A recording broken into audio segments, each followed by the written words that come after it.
Kahit check lang. Sorted lang. Hindi natin yung zone 1 ko. Parang ganun rin kasi subukan ngayon. Hindi na pala zone 1 ngayon. Mas mabilis na pala yung pace ko. Well, that's good, no? Pero, yun yung said, medyo pagod yun. Nahihilo nga ako. Ako tumatakbo ako. Pucha. So, dali lang.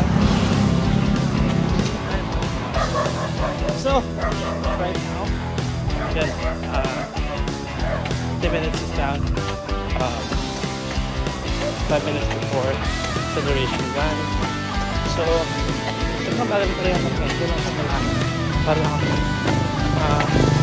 Para siyang naglalakad ka bago fast goes. Sinabas na ka napagkakabihan ng ni Garmin. Actually, na masyadong mabilis. So, okay, soon acceleration run. Okay, last 5 seconds before acceleration run.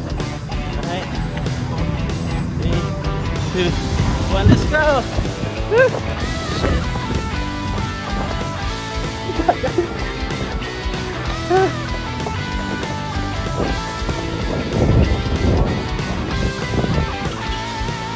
And uphill pala to. Okay, rest 20 seconds. Okay, last hand. Rest. Another. Zone 5. Alright. Oh.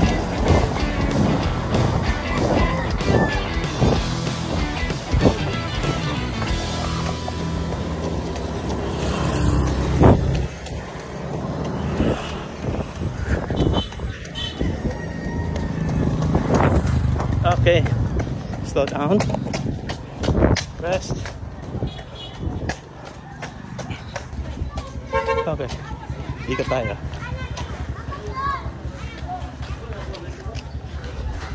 Last 5.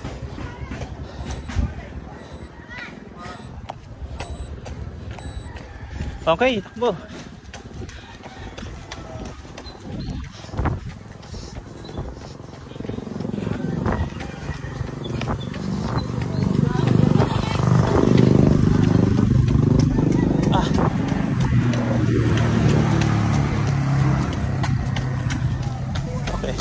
Pause.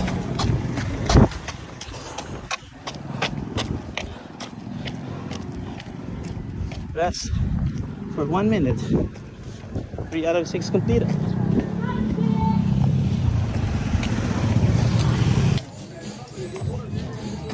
Okay. Run.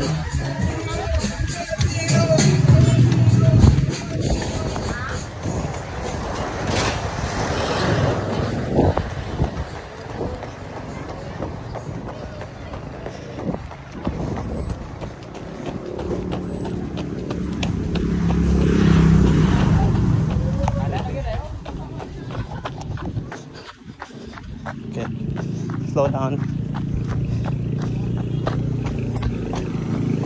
4 out of 6 completed.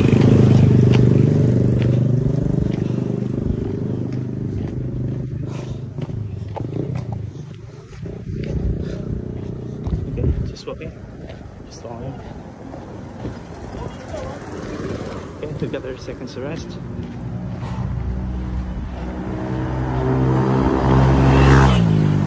One thing I noticed though, hindi masyadong nakapag-prepare yung pads ko. Medyo ko lang sa stretching. Akala ko alam ko na yung workout na ginawa ko.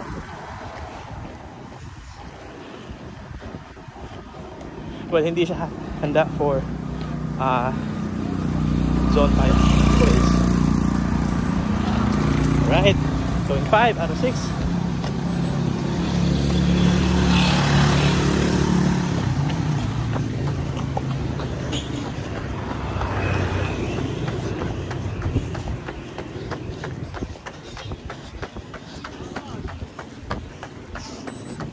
Uphill.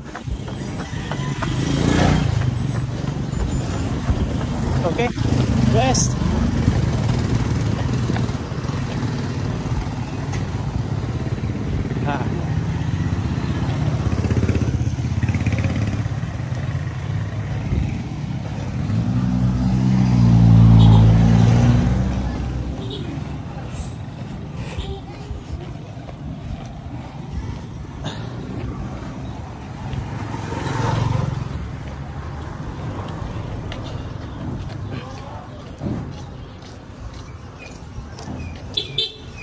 Yan. Kami nang walang space. Pito talaga. Kainis.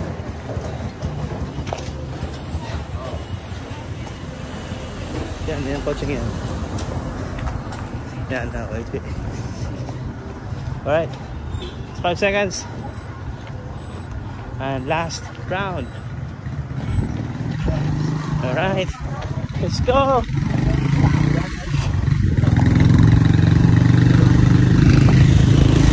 Boleh natin yan. Oh shit.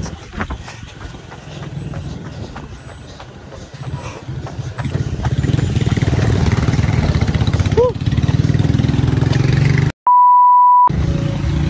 Pati na lang nag-rest. Rest na.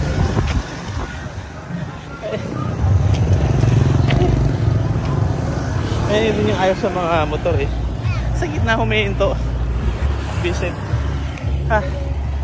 Okay, right now we're done with our acceleration runs.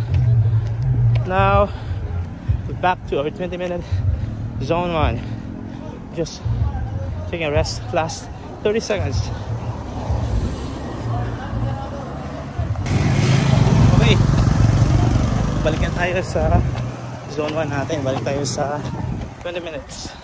So start at 20 minutes now. So, chill lang to guys. Basta na to. Just bear with me. Sabihan ano ko na mabilis na masyado. Okay.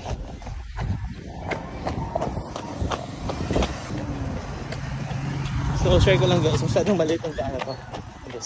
Pero, the problem with the street is papunta siyang port. Papunta na siya na maraming resort. So, medyo a certain point today, traffic talaga siya. So, empleyado, estudyante, ano pa ba? Yan.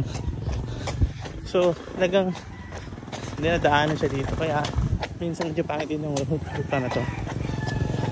But, with my current location, kasi ito na yung pinakamaganda. The other one, which is bound to Cordova, and you have a good street there na malawak siya, papunta siyang CCLX. Yung papunta naman doon, daan papunta doon, very traffic, so ayaw ko rin siyang daanan.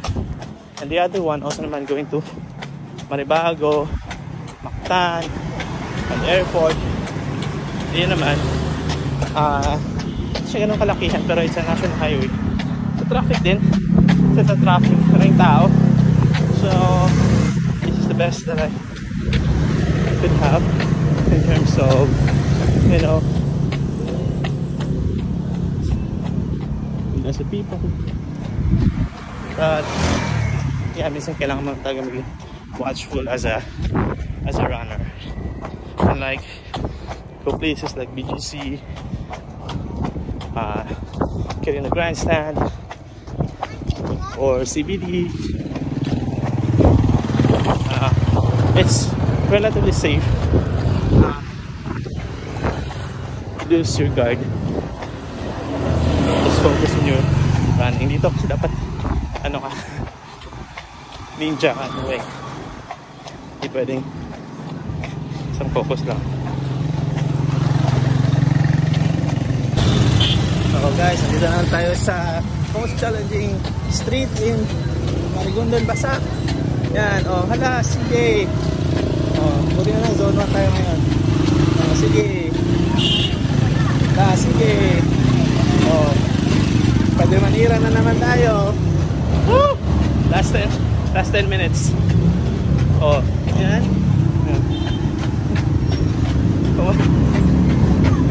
Kung may kamote sa Davao, meron dito sa Cebu. Ang ina niyan. Ayan. Sige. Gila, no? Sige. Nakamatis talaga yung ano dito eh. Special. There are special skills actually. Ano, basta no? Defense skills. Ang hindi ka alata, ako. Matay ng bata. Last 9 minutes. Kaya dito pag tumatakbo ako, I always check my back. May biglang sumpot. May-ari tayo. Ito yung space ko. Okay na yan. So yan.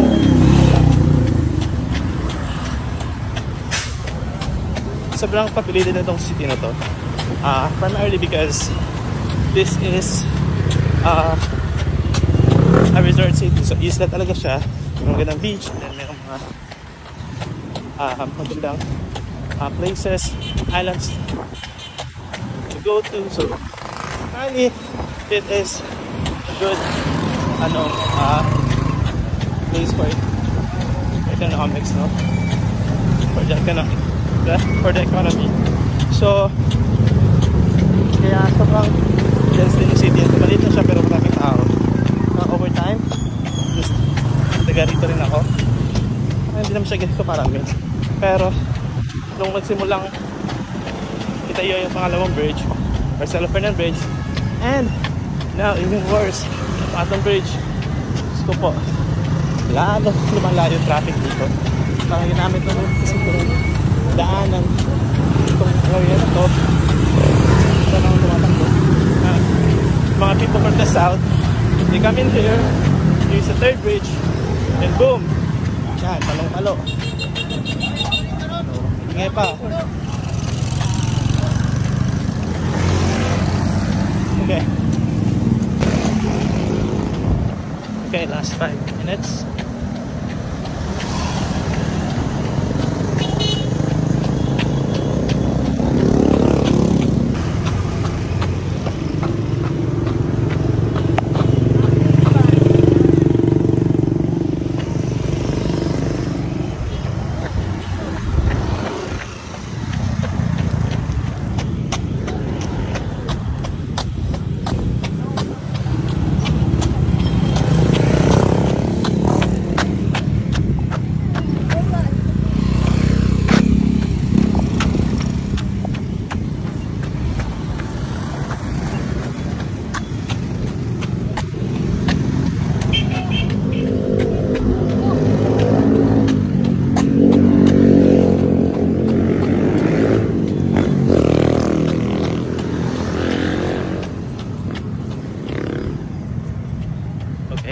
Last 30 seconds, last 10.